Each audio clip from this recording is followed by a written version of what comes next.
ভাইরা আমার, আপনারা যে বলেন জমি আমার, গাড়ি আমার, বাড়ি আমার, অর্থ সম্পদ, বিল্ডিং, ঘর বাড়ি আমার, মুসলমান তুমি যে 3.5 হাত কবরের মধ্যে ঘুমাইবা, ওই 3.5 হাত কবর তোমার না, ওই 3.5 হাত কবরের মালিক হলেন আল্লাহ। জোরে বলেন কে? আল্লাহ রাব্বুল আলামিন বলেন লিল্লাহি মা ফিস সামাওয়াতি ওয়া মা ফিল আরদ, আকাশ এবং জমিনের একচ্ছত্র মালিকানা হলাম আমি আল্লাহ। জোরে কোন সুবহানাল্লাহ। আকাশ এবং জমিন আল্লাহ তৈরি করেছেন সুন্দর করে। কুরআনুল কারীমের মধ্যে আল্লাহ রাব্বুল আলামিন বলেন ইন্না রাব্বাকুমুল্লাহুল্লাযী খালাকাস সামাওয়াতি ওয়াল আরদা ফি সিত্তা, বান্দারে যেই জমিন নিয়ে তুমি গৌরব করো, মারামারি করো, পারাপাড়ি করো, এই জমিনের মালিক তুমি নয়, ওই আকাশ আর এই জমিন আমি আল্লাহ রাব্বুল আলামিন 6 দিনে তৈরি করেছি, আর সব কিছুর একচ্ছত্র মালিকানা হলাম আমি আল্লাহ। জোরে কোন সুবহানাল্লাহ। আপনারা বলেন মালিক কে? সবাই বলেন মালিক কে? এক আঙ্গুল আকাশে দিয়ে একটা ডাক দেন আল্লাহ। বলেন আল্লাহ। হাত নামান। সবকিছুর মালিক কে? প্রাণের প্রিয় ভাইরা আমার, যদি বলেন বুঝলাম, কোরআন আল্লাহ রাব্বুল আলামিন নাজিল করেছে। ও কোরআন বলো তুমি কেন নাজিল হয়েছো? নাজিল হওয়ার পিছনে কারণ কি? কোন উদ্দেশ্যে, কোন মিশন নিয়ে তুমি নাজিল হয়েছো? আল্লাহ রাব্বুল আলামিন বলেন কিতাবুন আনজালনাহু ইলাইক লিতুখরিজান নাসা মিনাল যুলুমাতি ইলান নূর।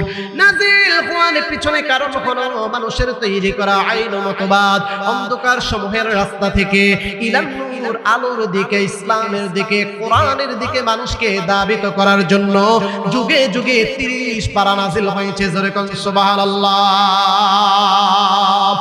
ইসলামের দিকে, কোরআনের দিকে, সত্যের দিকে, জাহান্নামে তলিয়ে যাওয়া মানুষগুলোকে জান্নাতের দিশা দেওয়ার জন্য 30 পারা কোরআন নাজিল হয়েছে। জোরে বলেন সুবহানাল্লাহ। আল্লাহর সুন্দর করে বুঝান, বিনা কারণে, বিনা প্রয়োজনে আমি যেমন মানুষ সৃষ্টি করি নাই, বিনা প্রয়োজনেও কোরআন নাজিল করি নাই। ও মুসলমান, ও যুবক, কেন তুমি বুঝো না? আল্লাহ রাব্বুল আলামিন বলেন বিনা প্রয়োজনে মানুষও সৃষ্টি করি নাই, আর বিনা প্রয়োজনে কোরআনও নাজিল করি নাই। তাহলে মানুষ সৃষ্টির পিছনে কারণ কি? আল্লাহ রাব্বুল আলামিন কোরআনুল কারীমের 114টি সূরার মধ্যে 51 নম্বর সূরা, সূরা যারিয়া 27 নম্বরে পারার 2 নম্বর পৃষ্ঠার 3 নম্বর লাইনের 56 নম্বর আয়াতের মধ্যে আল্লাহ রাব্বুল আলামিন বলেন ওয়া মা খালাকাতুল জিন্না ওয়াল ইনসা ইল্লা লিয়াবুদুন। জিন এবং মানুষকে আমি আল্লাহ রাব্বুল আলামিন আমার ইবাদত করার জন্যই তৈরি করেছি। সূরা কোন সুবহানাল্লাহ। কার ইবাদত? সবাইকে বলতে হবে কার ইবাদত? আল্লাহর ইবাদত। আল্লাহর ইবাদত করতে রাজি আছি না নাই? আজ মুসলমান মুসলমান এই 3.5 হাত বডি নিয়ে গৌরব করো না, অহংকার করো না। তোমার এই 3.5 হাত বডি গৌরবাচ্ছন্ন শরীরটা একদিন মাটির দেহে খাবে, পচে যাবে, পোকায় খাবে। শরীরের অঙ্গ পতঙ্গ গুলো মাটির সাথে মিশে যাবে। যেই মাটি থেকে আল্লাহ তোমাকে তৈরি করেছেন, আবার এই মাটির মধ্যে আল্লাহ রাব্বুল আলামিন তোমাদেরকে নিয়ে যাবে। ঠিক কি না? কুরআনুল কারীমে আল্লাহ বলেন ওয়ালাকাদ খালাকনাল ইনসানা মিন সুলালাতিন মিন তিন। মানুষকে আমি আল্লাহ রাব্বুল আলামিন মাটির নির্যাস থেকে তৈরি করেছি। সূরা সুবহানাল্লাহ। কিসের থেকে বলেন না? কিসের থেকে? মাটির থেকে। বিশ্বাস হয় না আপনাদেরকে?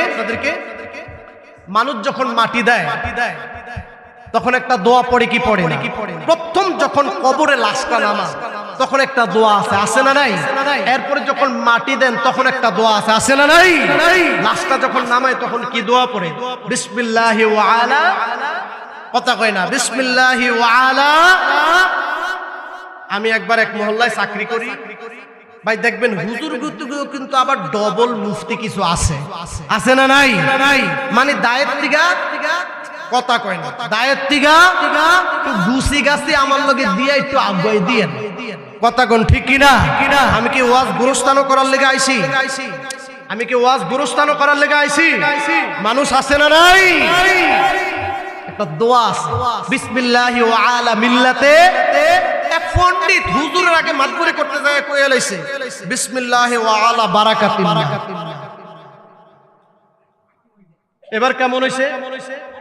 বিসমিল্লাহি ওয়া আলা বারাকাতিল্লাহ দোয়া কোন ভাই কুন্ডাই খাইতে বোন আর কুন্ডাই মাটি দাও, কেমনটা লাগে কোন? মানুষ মাটি দিব না বেড কেমন? আমার তো হাসি বেশি, আমি এমনি জাবরায় ধরছি, মনে মনে কইতাছি ডবল মুক্তি, কথা কোন ঠিক কিনা? মানুষ মাটি দেওয়ার সময় মনের অজান্তে মন থেকে একটা দোয়া চলে আসে, মিনহা খালাকনাকুম ওয়া ফিহা নুঈদুকুম ওয়া মিনহা নুখরিজুকুম তারাতান উখরা। এই বান্দা, এই মাটি দিয়া আল্লাহ রাব্বুল আলামিন তোমাকে তৈরি করেছে, আবার এই মাটির মধ্যে তোমাকে রেখে গেলাম। আবার আল্লাহ রাব্বুল আলামিন তার কুদরতি হিকমত দ্বারা, পাওয়ার দ্বারা কিয়ামতের ময়দানে গলে যাওয়া, পিষে যাওয়া, মাটির সাথে ধসে যাওয়া এই দেহটাকে কিয়ামতের ময়দানে আবার আল্লাহ জিন্দা করে তুলবেন, ঠিক কি না?